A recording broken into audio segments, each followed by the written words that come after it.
हम पढ़ रहे थे हमारा राजस्थान कक्षा 7। अब हम पढ़ रहे हैं अध्याय 8 नंबर आज़ादी से पूर्व राजस्थान में सामाजिक शैक्षणिक सुधार। तो चलिए स्टार्ट करते हैं इस चैप्टर को।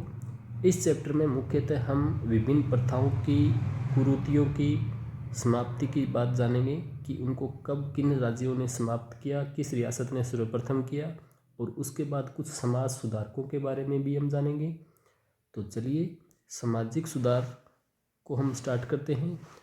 1818 और 1947 तक ब्रिटिश शासन के अंतर्गत हमारे यहाँ पर कुछ सामाजिक सुधार हुए थे, और कुछ सामाजिक सुधारों को समाप्त करने में, जन जागृति में लाने में संत महात्माओं का भी योगदान था। स्वामी विवेकानंद, दयानंद सरस्वती जैसे महात्माओं ने, संतों ने हमारे यहाँ पर काफ़ी रियासतों में प्रयास किए थे, राजाओं को समझाया भी था, राजाओं को जागृत करके वहाँ की प्रजा के लिए नए नए कानून बनाए थे जिससे उन कुरीतियों को त्यागा जा सका था। फिर सबसे पहले सबसे बड़ी जो कुरीति थी वो थी सती प्रथा। सती प्रथा के लिए मोहम्मद बिन तुगलक से लेकर अकबर तक ने भी रोकने के प्रयास किए थे।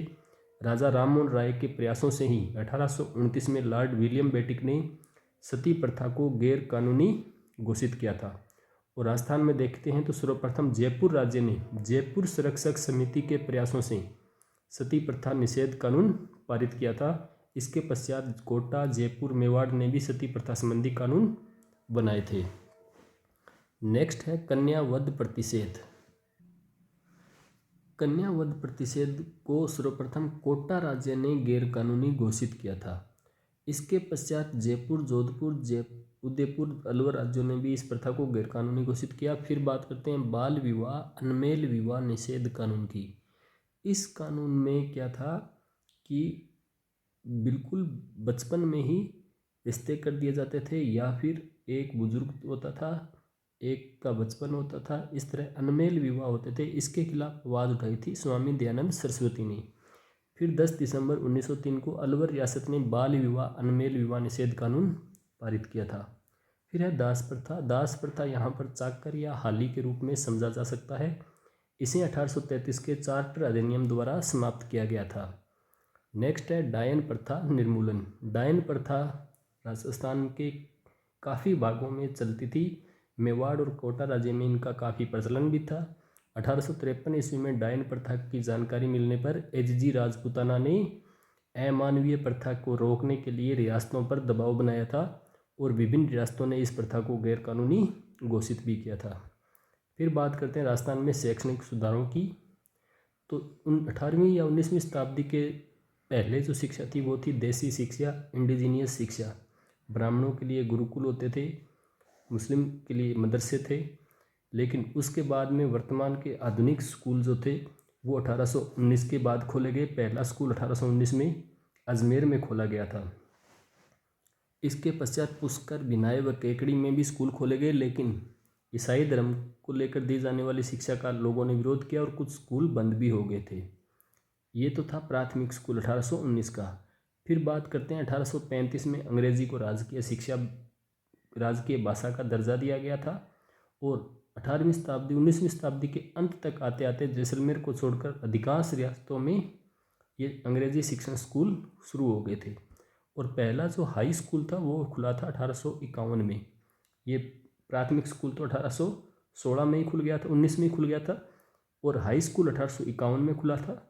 और वहीं हम देखते हैं हाई स्कूल के बाद कॉलेज एजुकेशन में, तो कॉलेज एजुकेशन 1872 में वायसराय लॉर्ड मेयो के नाम से अजमेर में खोला गया था, मेयो कॉलेज, और जिसका पहला सेशन शुरू हुआ 75 और 76 में।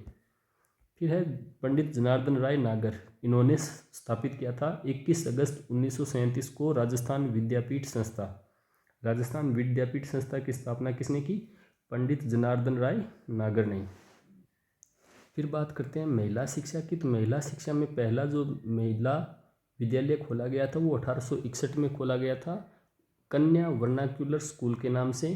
और 1866 ईस्वी में पुष्कर, अजमेर, मेरवाड़ा केंद्र शासित प्रदेश में प्रथम सरकारी कन्या स्कूल खोला गया था। इसके बाद कई रियासतों ने कन्या शिक्षा को लेकर अच्छे कदम उठाए थे। अब हम बात करते हैं राजस्थान के प्रमुख जननायकों की। तो पहला जननायक है भोगीलाल पांड्या। इन्हें कहा जाता है आदिवासियों का मसीहा या वागड़ के गांधी। इनका जन्म होता है 1904 डूंगरपुर में। और इन्होंने स्थापना की थी वागड़ सेवा मंदिर की।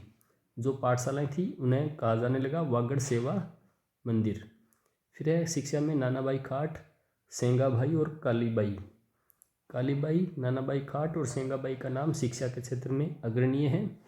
डूंगरपुर में जो सेवा संघ के विद्यालय या पाठशालाएं थी वहाँ पर ये नानाबाई और सेंगाबाई पढ़ाते थे।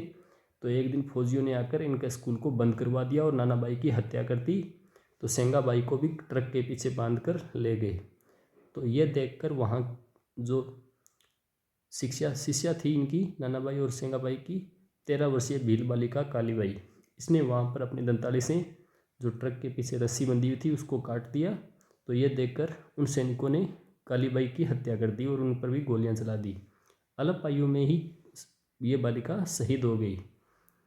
और ये शिक्षा का जो त्याग था नानाबाई, सेंगाबाई और कालीबाई का, ये आज भी शिक्षा में प्रेरणा स्रोत का काम करता है। नेक्स्ट है करणी सिंह। करणी सिंह बीकानेर के महाराजा हैं। इनका जन्म हुआ 1924 में। 1952 से स्वतंत्र तक 25 साल ये लोकसभा के सदस्य भी रहे थे।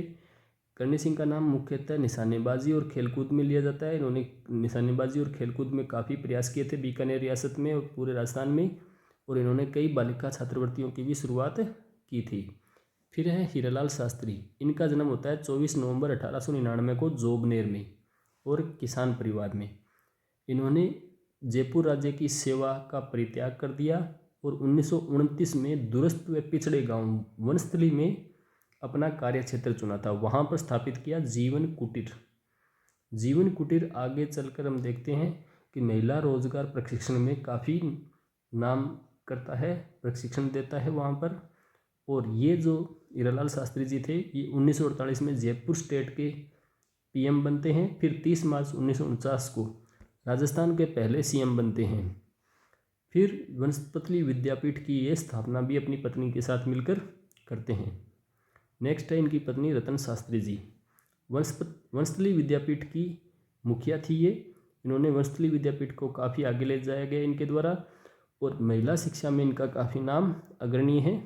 इन्हें पद्मश्री, पद्म भूषण, जमनालाल बजाज अवार्ड आदि अवार्ड भी प्राप्त हुए हैं। फिर है किशोरी देवी। इनका जन्म हुआ दुलारों का बास झुंझुनू में, और ये इनके पति थे 1938 में। इनके पति सरदार हरलाल सिंह, इनको गिरफ्तार कर लिया गया था। इसके बाद किशोरी देवी ने स्वयं कई आंदोलनों का संचालन भी किया और जयपुर में सत्याग्रह भी किया, और महिला शिक्षा और महिला उत्थान के लिए इन्होंने काफ़ी प्रयास किए थे। नेक्स्ट है मामा बालेश्वर दयाल। 10 मार्च 1905 को जन्मे मामा बालेश्वर दयाल एक सामाजिक कार्यकर्ता थे। इन्होंने भील जनजाति के लिए काफ़ी सामाजिक कार्य किए। इनका एक आंदोलन था जल, जंगल और ज़मीन। तो जल, जंगल और ज़मीन भीलों के लिए आंदोलन चलाया गया था मामा बालेश्वर दयाल के लिए। तो ये था चैप्टर नंबर 8। एक चैप्टर और रह जाता है 9 नंबर। तो मुझे ये 7वीं की क्लास बड़ी अच्छी लगी। आपको भी कैसी लगी ये कमेंट बॉक्स में ज़रूर बताना, और पढ़ते रहिए। इनका ज़रूर बार बार रिवीजन कीजिए और इनके फैक्ट आप कंठस्थ करने का प्रयास कीजिए।